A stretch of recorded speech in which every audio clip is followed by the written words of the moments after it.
And then I'm curious, is the U.S. still prepared to back Israel if they are to escalate this on a northern front?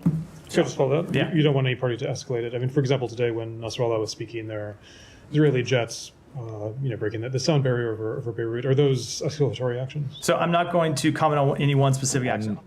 2 days ago, you said the US was not aware of this incident in advance. Is that statement still accurate? The statement I made on 2 days ago was absolutely accurate. That you didn't know about the incident in advance? Correct. Okay. Because, there has been some reporting that there was a call from the Israelis to say that something was going to happen in Lebanon on Tuesday. Yeah, Jillian.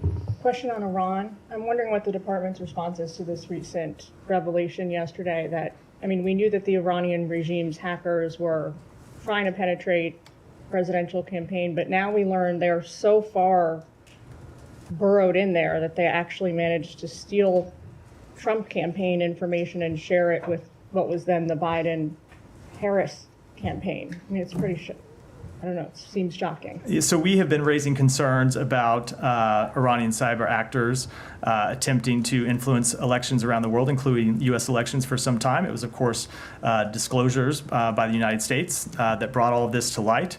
I think these latest attempts are nothing new by the Iranian regime. It's sought to undermine democracies around the globe for years, but of course they're absolutely troubling. Iran should not interfere in our elections. No country should interfere in our elections.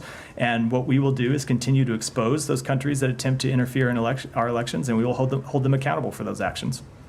So I understand that Iran's attempts may not be new, but certainly the degree of success they're now having is new. We've not ever seen anything like that before, at least that was disclosed publicly. Well, we've certainly seen countries hack into presidential campaigns before, obviously. You're right, we have not publicly disclosed any example of Iran having done so. No, it is absolutely a concerning set of behaviors by Iran, which is why we have committed to exposing those actions publicly and why we will hold them accountable for them. Yeah, Jane. Sorry, I don't know why I skipped over the line, Sean. Oh, good. Do you want to go, Sean? Going typewriter style down the line. Can we switch to Lebanon? Yeah. We're seeing increasing escalations there. The Israeli Defense Forces say they're launching strikes there. Gallant has mentioned a new front. What is your response to the fact that it seems the Israelis are trying to escalate this to another front in the war? So we have been made very clear, and you heard the Secretary speak to this publicly yesterday in Egypt, that we don't want to see any party escalate this conflict. We think that the best way to solve the really very real security challenge that Israel faces is through a diplomatic resolution that would allow thousands of Israeli citizens to return home and allow thousands of Lebanese citizens to return home. We're going to continue to press that on all parties. What have they shared with you about their plans for the Lebanon offensive? So I will keep those conversations between our two countries private. We consult with them about a range of security measures all the time, of course. But I will say, in our private diplomatic conversations, we have said what we said publicly to the what we say publicly to you is the same thing we say privately to them, which is that we do think a diplomatic resolution is by far the best way to address the real security concerns that they have. And is that something they're still accepting? They still want a diplomatic resolution, but you can look at their public statements and judge for yourself where they're going. But we still do hear them say that they prefer a diplomatic resolution. That's why we're going to continue, and among other reasons, that's what we'll. Lost myself in my words. That is one of the reasons why that's what we will continue to push for. And then I'm curious, is the U.S. still prepared to back Israel if they are to escalate this on a northern front? So let me make one thing clear. We are committed to the defense of Israel against terrorist organizations. That includes Hamas, it includes Hezbollah, includes other Iranian proxies. We will continue to stand by Israel's right to defend itself. But we don't want to see any party escalate this conflict, period.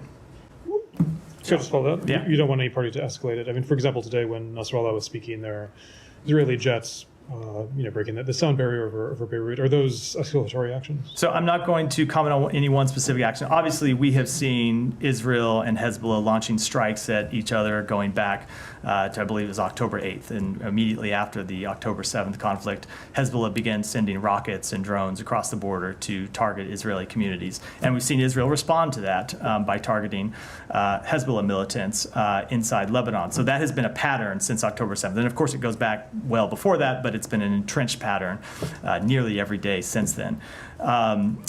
we continue to push for a diplomatic resolution. We continue to believe the only way to get there is by first getting a ceasefire in Gaza, and so that's what we'll continue to focus on. I mean, when just taking a step back, perhaps, when you're saying you want de-escalation, how dangerous is it right now in Lebanon? I mean, what we've seen in recent days, what's the level of concern? It continues to be a very dangerous situation. Now, look, that we have it has been a dangerous situation since October 7th. As I just said in my previous answer, you've seen Hezbollah launching terrorist attacks against Israel nearly every day since October 7th. So it has been a dangerous situation, and the risk of escalation has been high, and there have been a number of points where the risk of escalation has been especially high, and that risk has receded, never gone away, but receded. And so we will continue to push to try to calm tensions, to try to urge all parties to de-escalate, and try to get to a place eventually where we can push for a diplomatic resolution. Just two more, if you don't mind. This, of course, happened. I think we've asked this before, but it's worth repeating. Amos Hawkin was there just recently. I realize he doesn't work at the State Department, but he is a U.S. envoy. What does this does this contradict at all the message he's trying to send about de-escalation, about having a diplomatic solution when this came right after his visit? So I will let every party speak for themselves. I will speak on behalf of the United States and say that, of course, we want all parties to de-escalate. I'll leave it at that. Just one final point. Again, about the nature of these explosions, the walkie-talkies, the pagers, were these legitimate targets? Obviously, Hezbollah people appear to be targeted, but they're also not just reports, but there are accounts of children being killed, for example.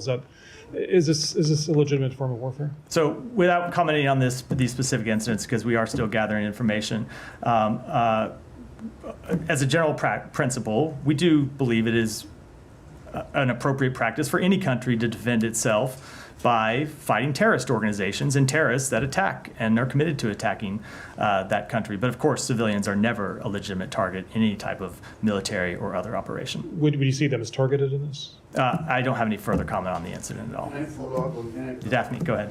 Thanks. So just to follow up on Jenny's questions, if Israel invades Lebanon, will the U.S. continue to stand by Israel? I am not going to deal with any type of hypotheticals of that nature. Obviously, we support Israel's right to defend itself, but we do not want to see a further escalation of the conflict. I'm not going to deal with any hypothetical scenarios that may or hopefully will not occur.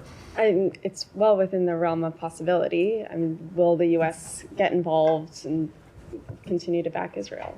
We will continue to support Israel's right to defend itself while making clear we don't want to see any party escalate this conflict, but I'm just not going to deal with a hypothetical scenario. Well, it continues to be the priority for the United States to push for de-escalation of the conflict. Now, other parties have to make their own decisions, but that will be what we continue to push for.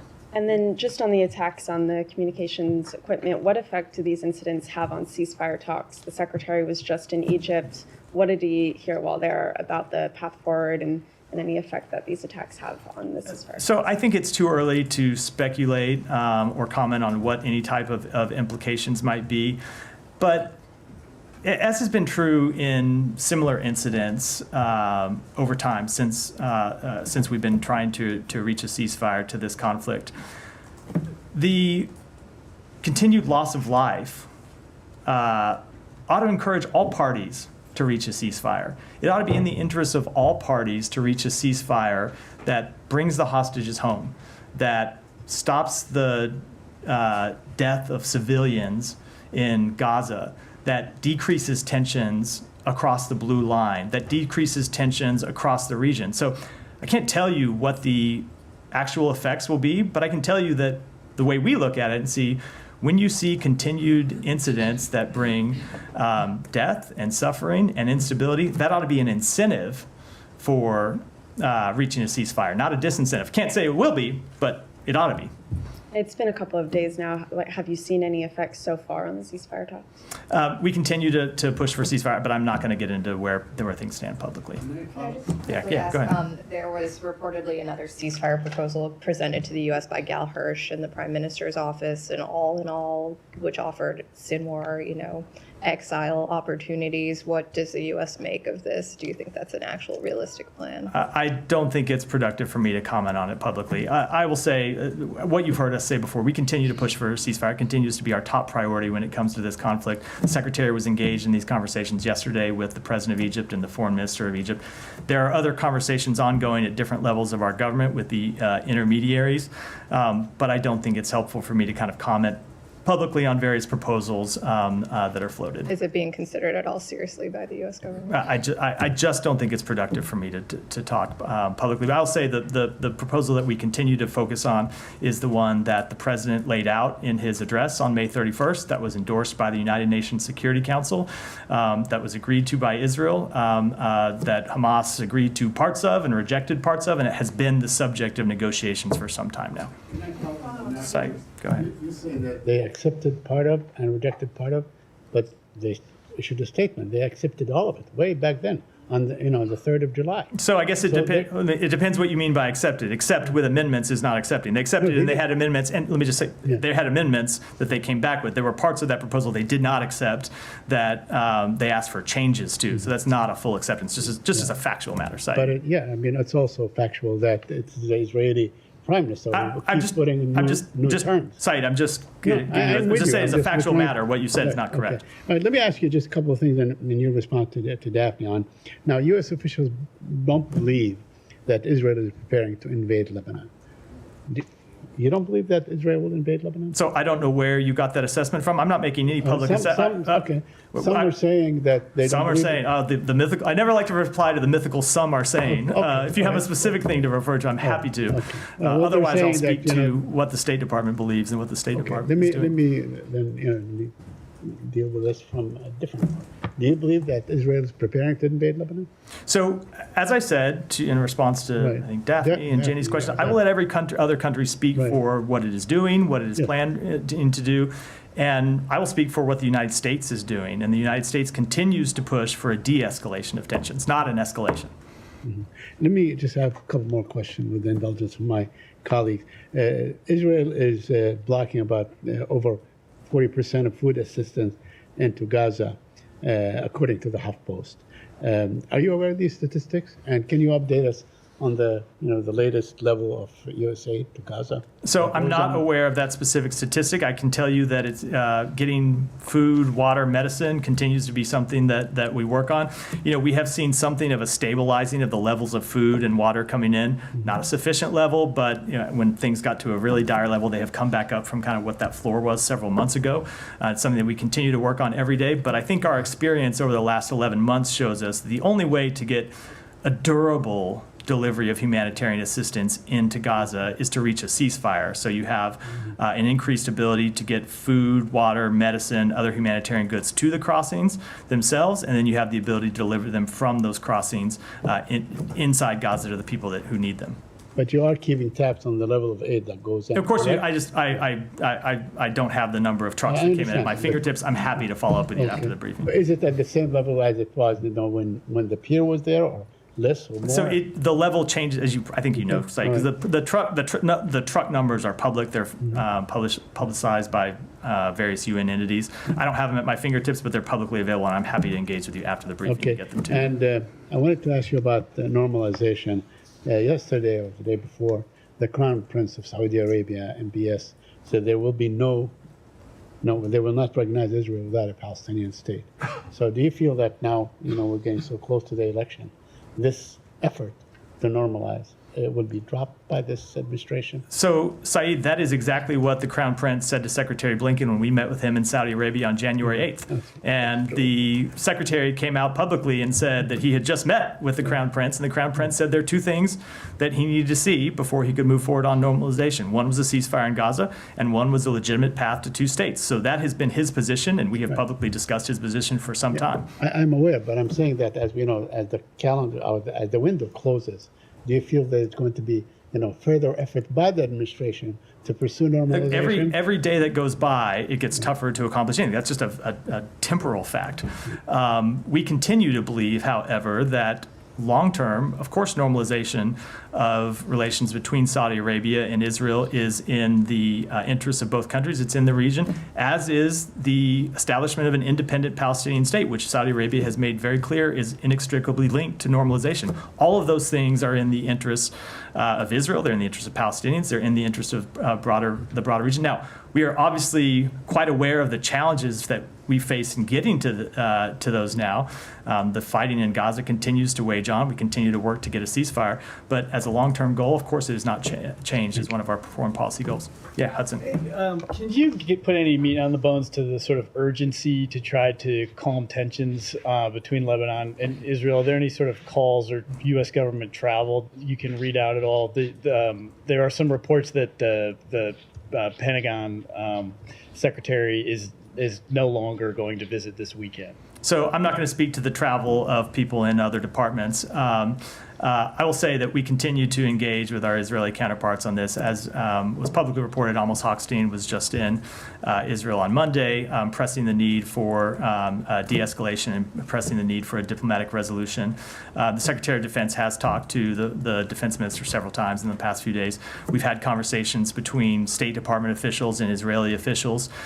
Those will continue. They will continue at the senior-most levels of the government. At times, we'll read those out, but I can't announce them. I can't make them. I can't announce them publicly before they occur, of course. And calling for calm has been sort of a routine recital by the administration. Do you have any response to criticism that the U.S. calling for calm while continuing to arm Israel is not a successful strategy for reducing tensions? So let me say this. First of all, as I said earlier, we continue to be committed to the defense of Israel. You look at the security situation that Israel faces, where they have Hezbollah on their northern border. They have a terrorist group in Gaza that's committed to the destruction of Israel. There are terrorist groups that operate in the West Bank that are committed to the destruction of Israel. Iran, of course, is committed to the destruction of Israel. So, of course, we are committed to Israel's security. By the way, we are required by statute to guarantee that that Israel has a qualitative military edge over rivals in the regions. It's not a discretionary question. It is a statutory requirement, and it is one that we are committed to. So there is also an important deterrent effect to the United States continuing to send a message to Israel's adversaries that if they attack Israel, we will defend it. And that's a message that we will continue to send loud and clear. It just seems like when the U.S. is visiting in the region, there are escalations that happen, sometimes by Israel's enemies, oftentimes by Israel, that seem to catch U.S. officials by surprise. And it would seem to raise questions about the competency of U.S. policy. So first of all, I don't think the calendar exactly lines up, only because there are various escalations that happen in this conflict, not on a daily basis, but pretty regular basis, and there are U.S. officials traveling on a pretty regular basis. So when you have U.S. officials in a region that is by its nature volatile, where there are actions happening all the time, of course there's going to be some overlap, but oftentimes there's not overlap. So I think you're drawing an inference that I think in college I was taught was correlation, not causation. It remains a very difficult, volatile region. That has been long before President Biden took office. It will probably continue to be true long after President Biden leaves office. What I can tell you the United States will continue to do is to apply all of our diplomatic muscle to trying to ease tensions, to trying to de-escalate tensions. And if you look at the various points since October 7th, when there was real concern that this conflict would spiral out of control and lead to all-out regional war, the diplomatic efforts that we have pursued have been able to prevent that from happening on a number of different occasions. That, of course, is no guarantee for the future. The investment line about past results being no guarantee of future success. But what it is a sign to us that that's what we need to keep doing, that we need to keep, even in the face of a very difficult situation, doing everything we can to urge all parties to de-escalate tensions, to try to restore calm, and try to refrain from taking steps that can't be reversed. Causation isn't correlation, but don't U.S. officials risk becoming just part of the furniture in the Middle East, where they're not really taken seriously? I think the example I was just going through shows exactly the opposite. There have been times throughout the past 11 months where U.S. engagement with our allies and partners in the regions and the messages that we have been able to organize various allies and partners to send to Iran, to Iranian proxy groups, and the messages that we have delivered to Israel and to other countries have kept this conflict from spilling out of control. Now, as I said, it remains a very difficult, volatile situation, and the situation could escalate at any moment. But we're going to continue to try to prevent that. So far, we have been successful of keeping it from turning into an all-out regional war, and that's what we're going to continue to try to pursue. Tom, sorry. Olivia, sorry, I did not want to go. Just wanted to pin down some of the basics again on the exploding pages. I mean, is it still your position that you are not saying publicly who you believe carried out these attacks? I don't have any comment on it at all. And is there any reason that you wouldn't say what your assessment is of who carried these out? I just don't have any comment on it at all. Okay. 2 days ago, you said the US was not aware of this incident in advance. Is that statement still accurate? The statement I made on 2 days ago was absolutely accurate. That you didn't know about the incident in advance? Correct. Okay. Because, I mean, there has been some reporting that there was a call from the Israelis to say that something was going to happen in Lebanon on Tuesday. Do you have any comment on that report? The statement I made on Tuesday was 100% accurate. Okay. And just to follow up on the point about targeting and international humanitarian law, I mean, presumably the State Department is aware of the amended Protocol 2 of the certain conventional weapons, which prohibits the use of booby traps or other devices in the form of harmless portable objects. Is that something you're taking into account when you're assessing and gathering information on this? So we take into account all of the relevant provisions of international humanitarian law when it assesses, when we assess incidents of this type and other incidents throughout this conflict. I don't pronounce judgment on those from this podium, but those are the types of things that we look at. Yes, absolutely. And given, I mean, just to reiterate the point, I mean, thousands of explosions, 2 children killed. You know, we've seen explosions in public places, in grocery stores, on the streets, healthcare workers among casualties. I mean, does that feel to you like a targeted attack that falls within the remit of international humanitarian law? So I'm not going to talk about feelings here. We deal in factual assessments of law. Those are the type of assessments that we conduct over time, where we gather information and make those assessments based on the facts, based on the law. Those assessments are ongoing. It's not to speak to this incident or any specific incident, but those are things we take very seriously. Olivia. Thank you. Just to actually follow up on what Tom was asking you, you did have a comment on the pager incidents earlier, which is to say that the U.S. is still gathering information. So to what end is it gathering information? Is it to arrive at public attribution for these incidents or not? We continue to gather information for a number of different reasons. I'm not going to speak to them publicly. Do you expect to arrive at public attribution for these incidents? So I wouldn't want to prejudge today what steps we may or may not take in the future. I mean, in the past, when there have been, call them covert operations, the U.S. has declined to comment until it became common knowledge what actually happened, which seems to be the trajectory here. So is there a reason why, at this stage, the U.S. is not willing or able to say what has happened in its view? Only that I continue to gather information, but I don't have any comment. It's not to say we won't in the future, not to say that we will, but as of today, I don't have any comment on the incident. Okay.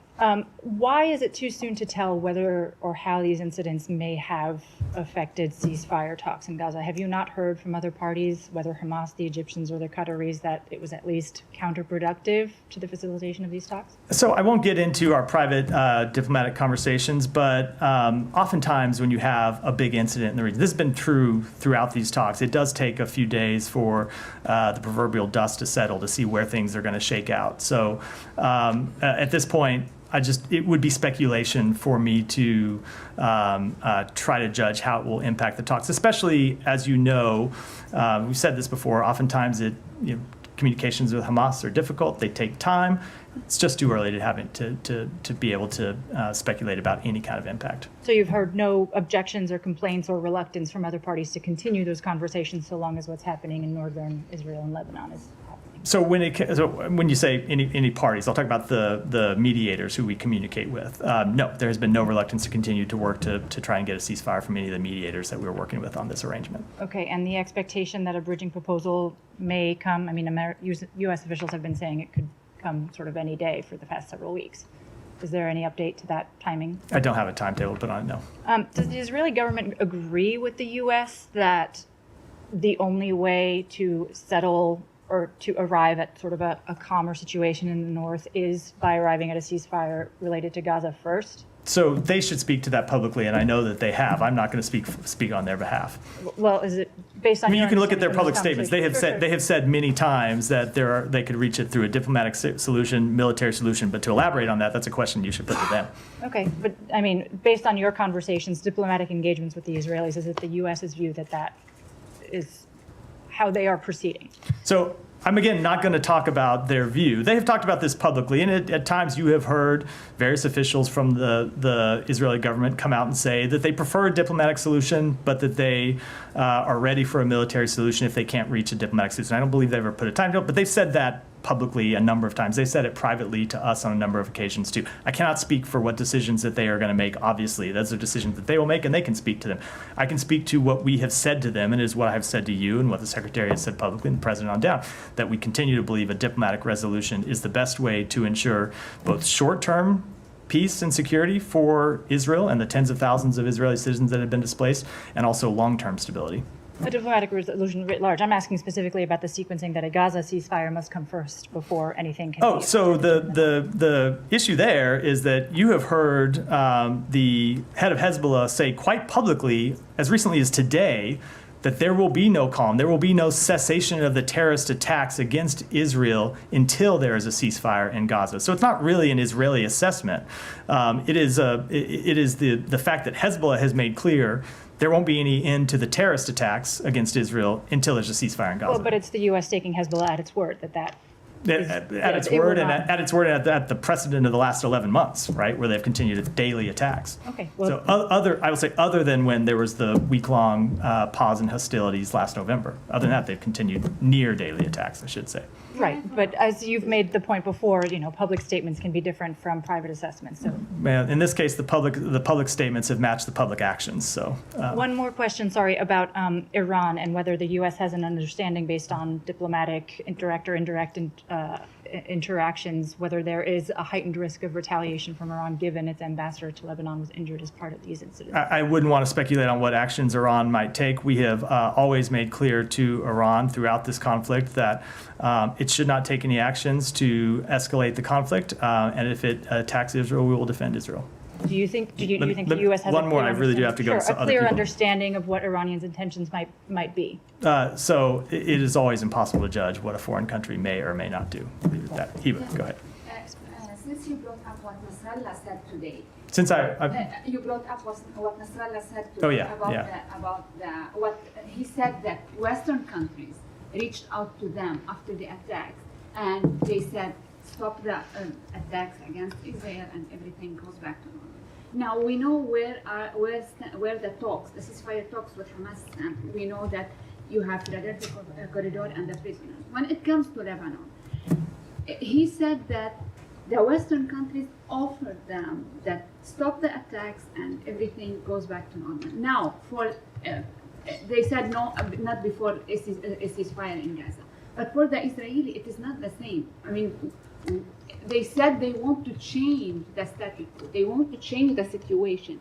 So where things stand here, there's a misunderstanding what Hezbollah wants and what the Israeli want. And what are you offering for what? We continue. So I'm not going to speak to what Hezbollah wants or speak to these supposed private outreaches that Nasrallah said that Hezbollah received. What we want is calm. We want calm for the tens of thousands of Israeli families who've been forced from their homes, and we want calm for the tens of thousands of Lebanese families that have been forced from their homes. Now, look, Nasrallah could stop the terrorist attacks across Israel. And I guarantee you, if he did that, we would be impressing upon Israel the need to maintain calm on their end.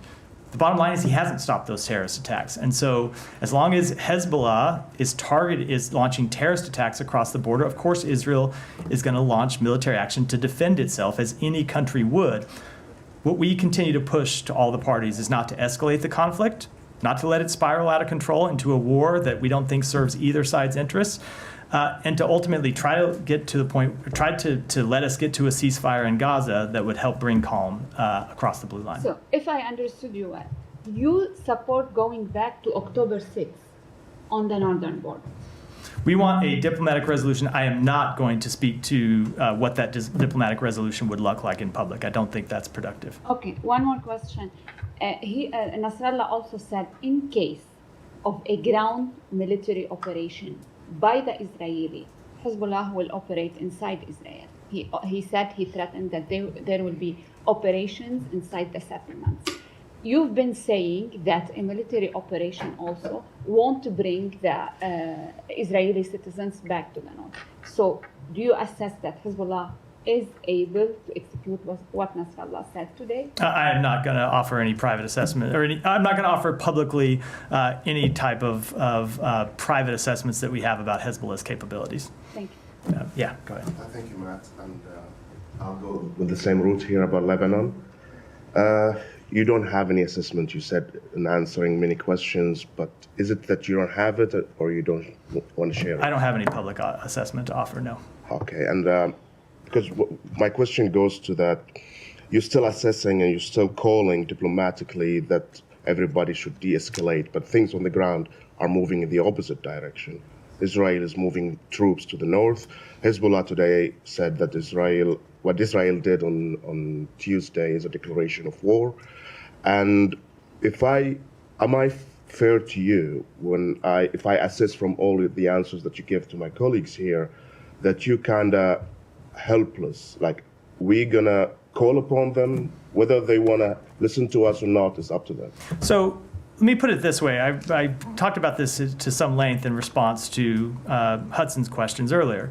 Throughout this conflict, we have worked to keep the conflict from escalating. And you have seen us at times when tensions were quite high intervene with various parties and send messages to various parties and conduct diplomatic engagements that have kept the conflict from really spilling out of control and leading into regional all-out war, which, if you remember, has been one of our top strategic goals since October 7th. It's what the President and the Secretary were talking about from day one, trying to avoid, and it continues to be our top strategic goal. But of course, every country in the world has agency. Every country in the world, every entity in the world is responsible for their own decisions. The United States, no other country can dictate to any country or any entity what they're going to do. Now, we can continue to engage diplomacy. We can continue to engage in all of our best efforts. We can continue to rally our allies and partners. But of course, it's true that countries make their own decisions about their future and what they're going to do. That has always been true. It will continue to be true. It goes to the point I was saying earlier. The Middle East has been a volatile place for a long time. We have been engaged in the region for some time. And of course, since October 7th, we have been engaged to try to bring down tensions. But ultimately, yes, every country is responsible and every entity is responsible for the actions that they take. But I mean, you just answered Heba's question about that if Hezbollah ceased attacking Israel, you will press Israel to cease attacking them. We want to see, look, ultimately, we want to see a resolution. That's exactly what I was referring to. We want to see a resolution to the violence. That's what, when I say we want to see tens of thousands of Israelis return home and tens of thousands of Lebanese return, that's exactly what I'm referring to. We want to see calm along the blue line. How you can guarantee, for example, to Hezbollah, if some commander in Hezbollah got a notification and he said, okay, the Americans will stop this. Come on, you're not naive about the history of the Middle East. Know that if there are no guarantees about long-term stability, all we can do every country can do is do our best to calm a very difficult situation. Try to get immediate calm and try to build that into lasting peace and build that into regional stability. It is, of course, incredibly difficult. It's a hugely difficult process, or someone would have solved this problem a long time.